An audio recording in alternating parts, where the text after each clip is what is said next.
आप सबको मेरा नमस्कार। पिछली मैंने वीडियो में आपको सुनाया था कि सत्संग का क्या प्रभाव होता है, उसी से संबंधित से यह एक और छोटा सा प्रसंग है।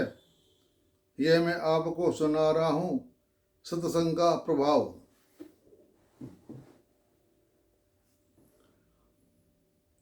तो भीष्म जी ने पूछा कि मार्कंडेय जी ने महाभगवान श्री रामचंद्र जी को किस प्रकार उपदेश दिया तथा किस समय और कैसे उनका समागम हुआ। मार्कंडेय जी किसके पुत्र हैं और वे कैसे महान तपस्वी हुए तथा उनके इस नाम का क्या रहस्य है। महावन इन सब बातों का यथार्थ रूप से वर्णन कीजिए। आपको सब जानते ही होंगे कि ऋषि मार्कंडेय जी ने भगवान की माया को स्वरूप या उन्होंने माया को देखा है कि भगवान की माया क्या होती है, और किसी का लेख नहीं है कि भगवान की माया क्या होती है, किसने देखा है। लेकिन ये हमारे पास लेख है कि मार्कंडेय जी ने भगवान की माया को देखा है। तो उस बात को मैं बता रहा हूँ कि यहाँ भी बात आएगी। सत्संग के प्रभाव से मार्कंडेय मुनि कहाँ से कहाँ पहुँच गए। ये वरुण के परिवार से ही संबंध है। वरुण के पुत्र भृगु हुए, वाल्मीकि वशिष्ठ और उन्हीं के आगे चल कर के मार्कंडेय जी ऋषि हुए हैं। प्राचीन काल की बात है कि मृगंड नाम से विख्यात एक मुनि थे जो महर्षि भृगु के पुत्र थे। यानी मृगंड नाम के विख्यात एक मुनि थे, वे महर्षि भृगु के पुत्र थे और भृगु के पिता का नाम था वरुण देवता। तो वे महाभाग मुनि अपनी पत्नी के साथ वन में रहकर तपस्या करते थे। वन में रहते समय उनको एक पुत्र हुआ। धीरे धीरे उसकी अवस्था 5 वर्ष की हुई। यही मार्कंडेय की बात है। यही मार्कंडेय की बात बता रहा हूँ आपको। जो उनके पुत्र पैदा हुए थे वो मार्कंडेय जी थे और उनकी उम्र धीरे धीरे 5 वर्ष की हो गई। वो बालक होने पर भी गुणों में बहुत बड़ा चढ़ा था। एक दिन जब वह बालक आंगन में घूम रहा था, किसी सिद्ध गाय ने उसकी ओर देखा और बहुत देर तक ठहर कर उसके जीवन के विषय में विचार किया। बालक के पिता ने पूछा कि मेरे पुत्र की कितनी आयु है। सिद्ध बोला, मनुष्वर, विधाता ने तुम्हारे पुत्र की जो आयु निश्चित की है उसमें अब केवल 6 महीने और शेष रह गए हैं। यानी 5 साल का हो गया, 6 महीने और शेष रह गए हैं। उसके बाद ये यहाँ दुनिया में नहीं रहेंगे। मैंने यह सच्ची बात बताई है, इसके लिए आपको शोक नहीं करना चाहिए, क्योंकि जो मौत है वो तो आनी है। इसमें आपको शोक नहीं करना चाहिए। उस सिद्ध ज्ञानी की बात सुनकर बालक के पिता ने उसका उपनयन संस्कार कर दिया और कहा कि बेटा, तुम जिस किसी मुनि को देखो प्रणाम करो।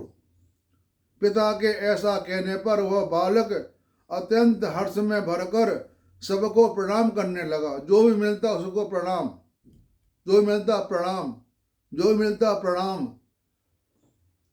धीरे धीरे 5 महीने 25 दिन बीत गए। मतलब 5 महीने और 25 दिन बीत गए, रह गए 5 दिन।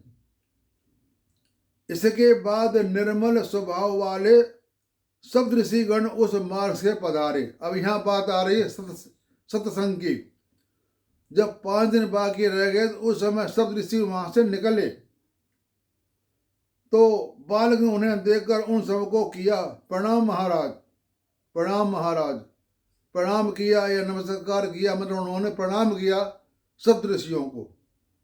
सब ऋषियों ने उस बालक को आयुष्मान भव सौम्य, आवासन भव सौम्य, आवासमान भव सौम्य, इससे सभी ने उनको दीर्घ आयु होने का आशीर्वाद दे दिया। इतना कहने के बाद जब उन्होंने उसकी आयु पर विचार किया तब 5 ही दिन की आयु शेष रह गई थी। उन्हें बड़ा भय हुआ। वे उस बालक को लेकर ब्रह्मा जी के पास गए।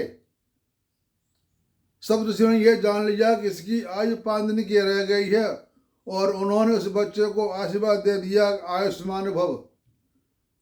जब उनको पता लगा कि इसकी आयु 5 दिन की रह गई है और हमने आयुष्मान भव का इनको आशीर्वाद दे दिया है, तो वे सब ऋषि ब्रह्मा जी के पास गए और उनके सामने रखकर उन्होंने ब्रह्मा जी को प्रणाम किया और बालक भी ब्रह्मा जी के चरणों में मस्तक झुकाया।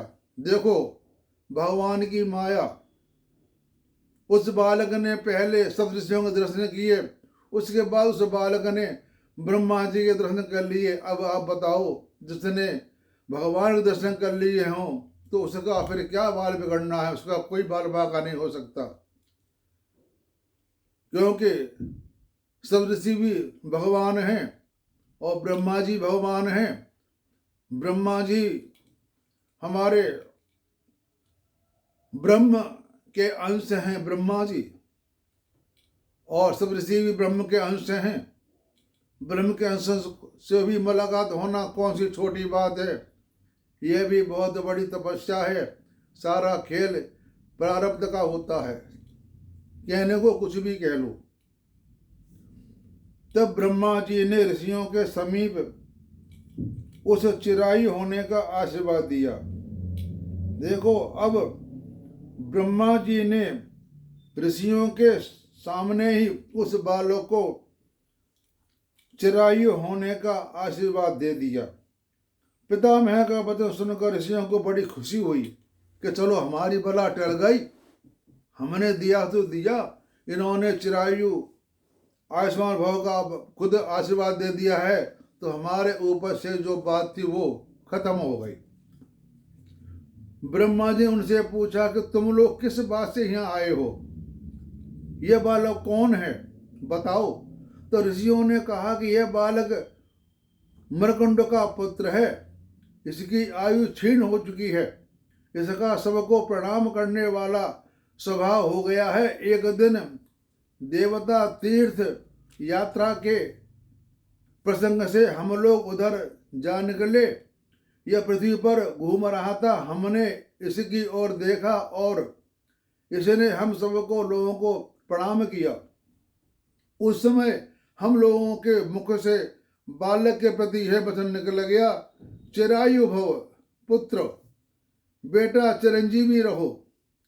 आपने भी ऐसा ही कहा, अतः हे देव, आपके साथ हम लोग झूठे क्यों बने? ब्रह्मा जी ने कहा कि ऋषियों, यह बालक मार्केंड आयु में मेरे समान होगा। यह कल्प के आदि और अंत में भी श्रेष्ठ मुनियों से घिरा हुआ सदा जीवित रहेगा। बताओ, भगवान ब्रह्मा जी ने मार्कंडेय जी को अपने बराबर बना दिया कि यह मेरे बराबर इसकी आयु होगी और चिरंजीव रहेगा और श्रेष्ठ मुनियों में इसकी गिनती होगी।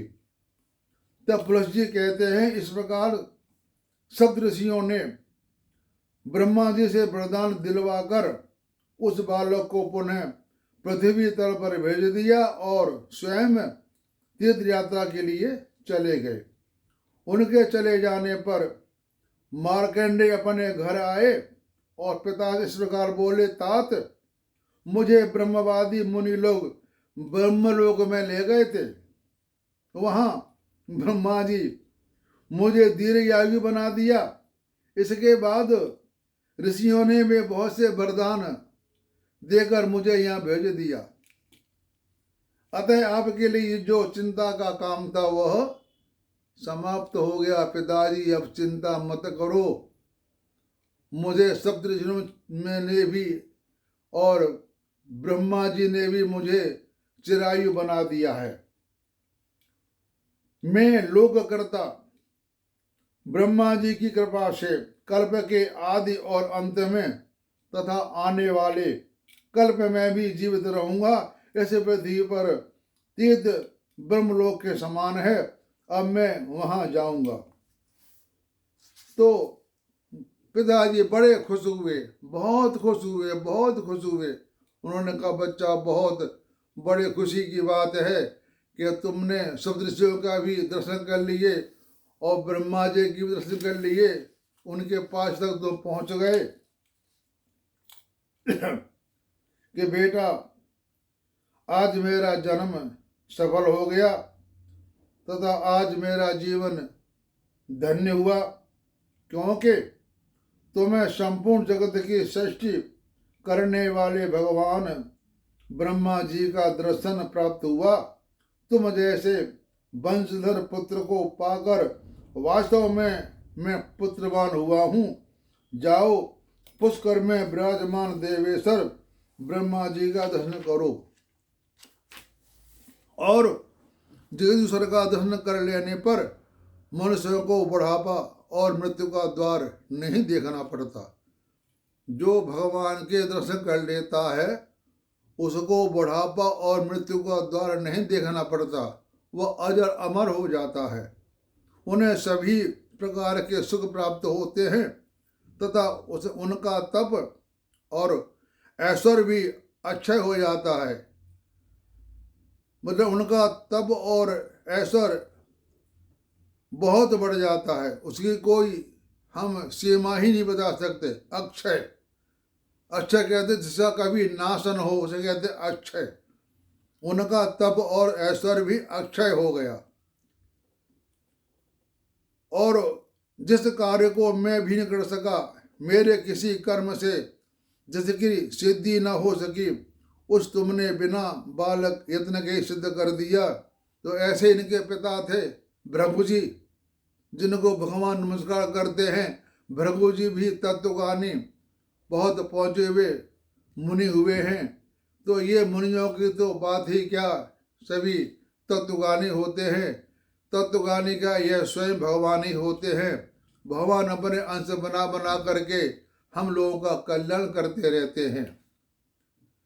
यह सारी माया ब्रह्म की है, ब्रह्म के ही ऋषि हैं, ब्रह्म के ही महान पुरुष हैं, ब्रह्म ने ही विद्वान पैदा किए हैं। ब्रह्म ने ही जो विद्वान पैदा किए हैं, उन्होंने हमारे शास्त्रों की, पुराणों की और अनेक अच्छी ग्रंथों की रचना की है। वो भी ब्रह्म ऋषि है, वो ही यानी वो ही ब्रह्म के अंश हैं। अतः दूसरा कोई मनुष्य इस पृथ्वी पर तुम्हारे समानता नहीं कर सकता, यानी इस पृथ्वी पर तुम्हारे समान कोई न होगा, न कभी हुआ है, न होगा। 5 वर्ष की अवस्था में तुमने मुझे पूर्ण संतुष्ट कर दिया। अतः मेरे वरदान के प्रभाव से तुम चिरंजीवी महात्माओं के दर्शन माने जाओगे, इसमें तनिक भी संदेह नहीं। मेरा तो ऐसा आशीर्वाद है तुम्हारे लिए, और सब लोग भी यही कहते हैं कि तुम अपनी इच्छा के अनुसार उत्तम लोक को जाओगे। तो इन्हीं मार्कंड जी ने जो पुष्कर स्थान है, इन्हीं की देन है जो आज यहाँ पर तीर्थ स्थान पुष्कर बना दिया है। तो मैं मार्कंडेय भगवान को नमस्कार करता हूँ, सब ऋषियों को नमस्कार करता हूँ, ब्रह्मा जी को नमस्कार करता हूँ, विष्णु को नमस्कार करता हूँ, महेश को नमस्कार करता हूँ। सबको मेरा कोटि कोटि प्रणाम स्वीकार हो। भगवान मेरी बुद्धि को ठीक रखे, यह मेरी आपसे विनती है। यही मैं सोच करके आपकी शरण में है, आप मुझे दया करना। हरिओम तत्सत।